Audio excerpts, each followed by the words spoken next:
Hey, welcome back ladies and gents. My name's Robo and this is Rimworld Tutorial Part 2, UI and overview of the actual game itself. So, as you can see here, the three of you awake in your cryo-sleep sarcophagi to the sound of sirens and ripping metal.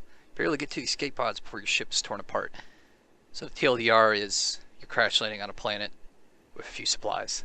Not great, not ideal, but let's try to survive.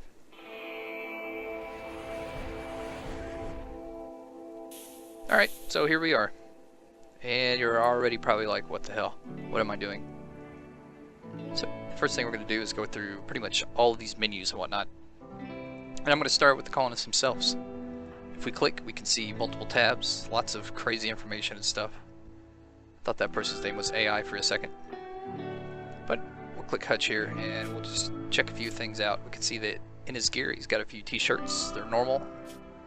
We can also see his character sheet that we saw when we were creating, or re-rolling his character rather. We can also see his needs. Mood is very important. You can see these three ticks here: 5% extreme break threshold, 20% major break, and 35 minor.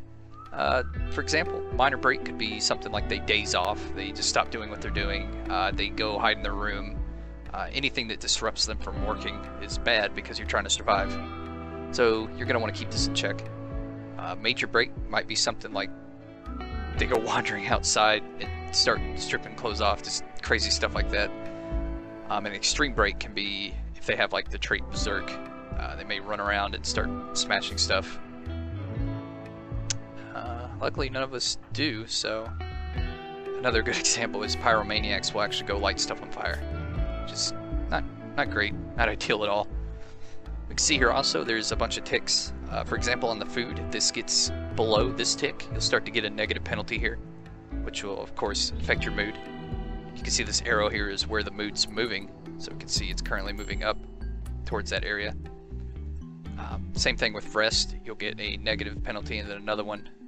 Joy actually has two positives as well, so right now we're baseline. Once we hit this, we'll actually start getting a, I guess like plus 5 or 10 to their mood.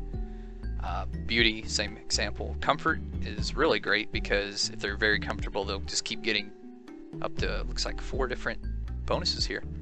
Space, same thing. Also at the top middle here, we can see the quick selection. If you double click, well, as soon as I say that, it's not working. Well, anyways, you can box select them if you want to select everybody. One of the great features about the game is this draft button, which is basically take control of them like an RTS. So let's equip them with some weapons here. First, I'm going to take note.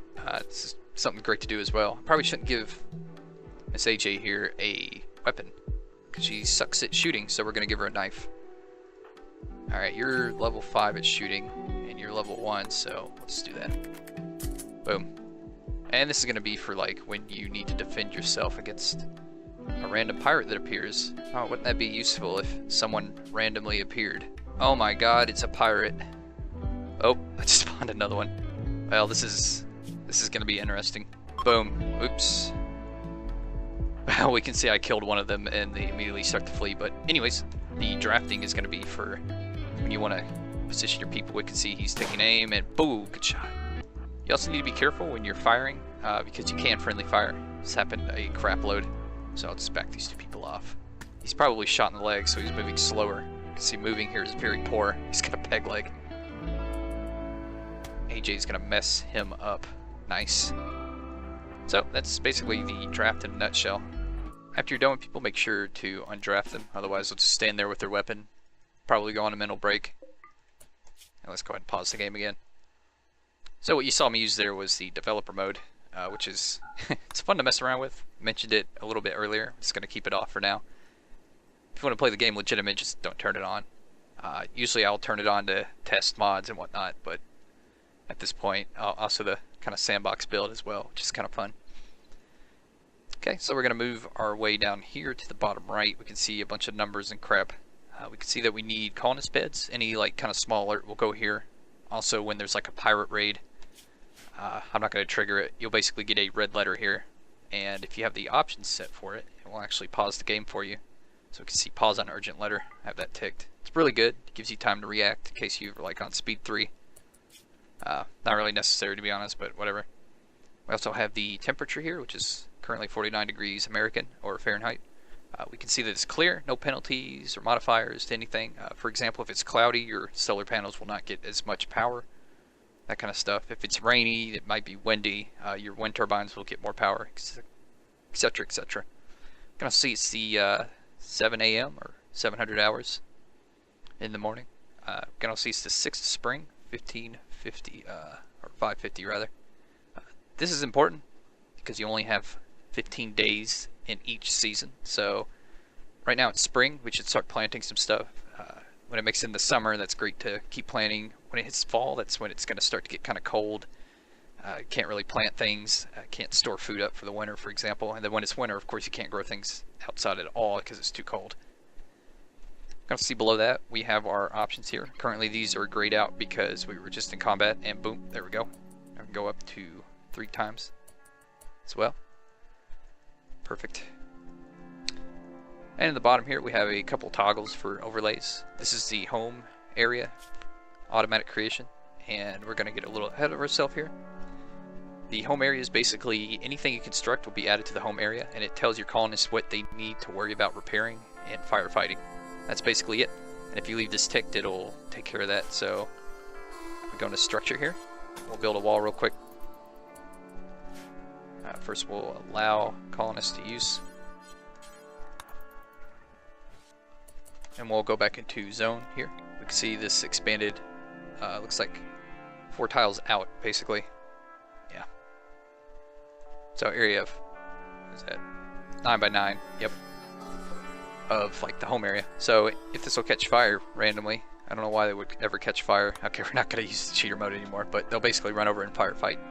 They'll also repair that as well. You can do this manually by going into the zone and expanding the home zone area, or you can remove it if you want to. It doesn't really matter, but if you leave this ticked, it'll automatically do it for you. This will toggle your colonist bar at the top. I don't know why you'd ever turn that off. This thing's great. It'll actually show if they're sleeping, working, if they're in medical need. It'll, if they're down, they'll be sideways, and you'll see a little exclamation point. Suggest keeping that on. You can also always box select everybody and then draft them easily. This next one is going to be the room stats. This isn't too important right now.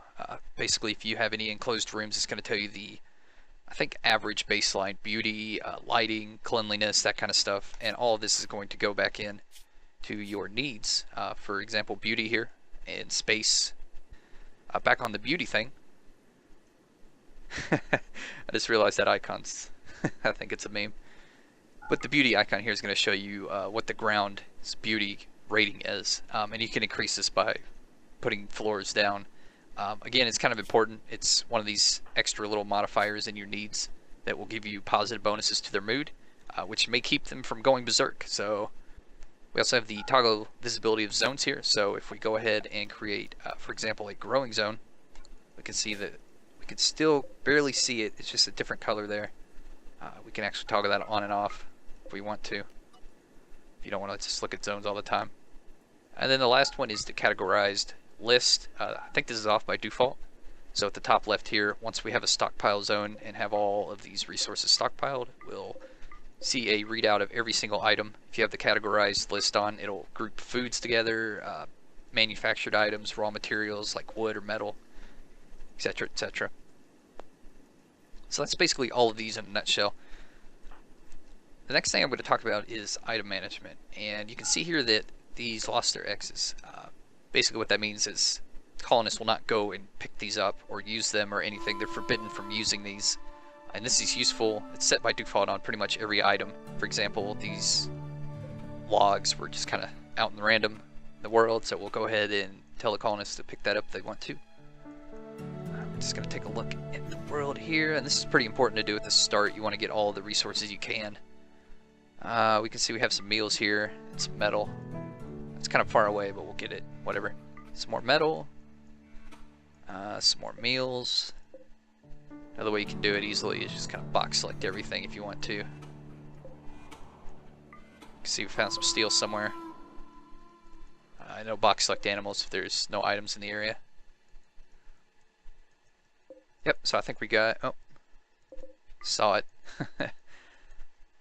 So we'll go back to where our colonists are. This doesn't look like an ideal area. Up here would be awesome. So what I'm going to do is I'm going to go into the next step after we've designated to pick all these items up and use them, and that's to establish the stockpile zone. So all I'm doing here is right clicking, going in basically to the architect tab, and we'll go to zone area. I'm going to want to establish the stockpile. Boom. So as soon as we establish the stockpile, you can see all of our colonists will start, except for that guy because I think he can't do dumb labor. Let's take a look. Yep, so he will not haul anything. Piece of crap. But these two individuals do not care about carrying heavy things to zones. We can see them start to stockpile, and at the top left here, you can see that we've already got 75 metal, 150 wood in this area. And again, if we can toggle this if we really want to.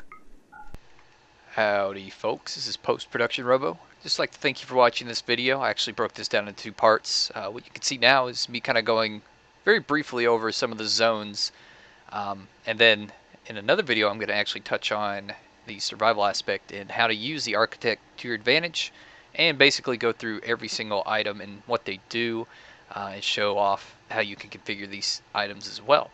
So if you guys got any questions, be sure to leave it in the comments below. My name's been Robo, and I'll see you guys in the next video.